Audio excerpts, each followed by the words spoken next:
হতো তো কমসে কম 2 বছর রাস্তায় মিছিল করতে হতো, মিটিং করতে হতো। তারপরও দিচ্ছি দেব, নেতার বাড়িতে দৌড়ানো, হয়রানি, সে রাস্তা। একটি কাজও আগেরকার সময় পুরনো সরকার থাকাকালীন ওনারা নিজেরাই বলেন যে সমস্ত কিছু আন্দোলনের ফল। এখন আর মানুষ বলে না সমস্ত কিছু আন্দোলনের ফল, সমস্ত কিছু কর্মের ফল। আমি যা কাজ করব তারই রেজাল্ট আসবে। আজকে ত্রিপুরার মানুষ সেই জায়গা পৌঁছে গেছে। আগে কি ছিল? সমস্ত কিছু আন্দোলনের ফল। সমস্ত কিছু আন্দোলনের কারণে হয়। আর ত্রিপুরার সাধারণ জনতাকে সেই আন্দোলনের মধ্যে লেলিয়ে দেওয়া হতো। সমস্ত গরিব কৃষকদেরকে এই আন্দোলনের মধ্যে লেলিয়ে দেওয়া হতো। আজকে ভারতবর্ষের বিভিন্ন প্রান্তে এই মাওবাদী কমিউনিস্টরা আবার বিশৃঙ্খলা তৈরি করার জন্য আমাদের পবিত্র অন্নদাতা কৃষকদেরকে মতিভ্রষ্ট করছে। তৎকালীন সময়ে যে কংগ্রেসের সরকার ছিল, এক পার্টি থেকে 4 ক্যান্ডিডেট 5 ক্যান্ডিডেট এক এক জায়গায় দাঁড় হয়ে গেছিল। ভোট কাটাকাটির কারণে মাঝখানে এই আন্দোলনকারীরা এসে ঢুকে গেছিল।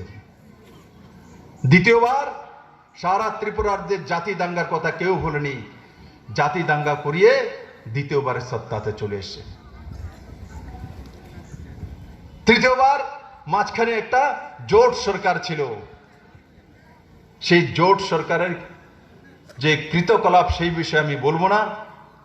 সেই কৃতকলাপের পরে তাদেরই কেন্দ্রের সরকার, সেই সরকার ত্রিপুরাতে রাষ্ট্রপতি শাসন জারি করেছে। তারপর এই সরকার কমিউনিস্টের সরকার চলে এসেছে। তারপরে সরকার ইউপিএ কে কেন্দ্রেতে সরকারকে সাপোর্ট দিয়ে ত্রিপুরাকে নিয়ে চলে গেছে। ত্রিপুরার মানুষ সেটা জানে। এরপরের সরকার তাও মানুষ জানে কিভাবে এসে বাইরে থেকে ঠেকা দিয়ে রেখেছিল ইউপিএ সরকারকে। তার কারণে এসেছিল সরকার।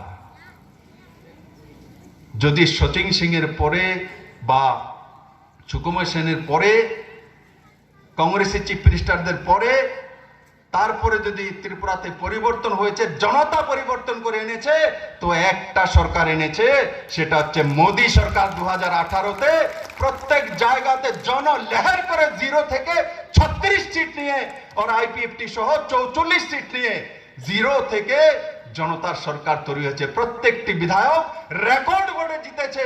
কেউ রিগিং করেনি, কেউ জনতার যে রাজ সেটাই মেনে করেছে।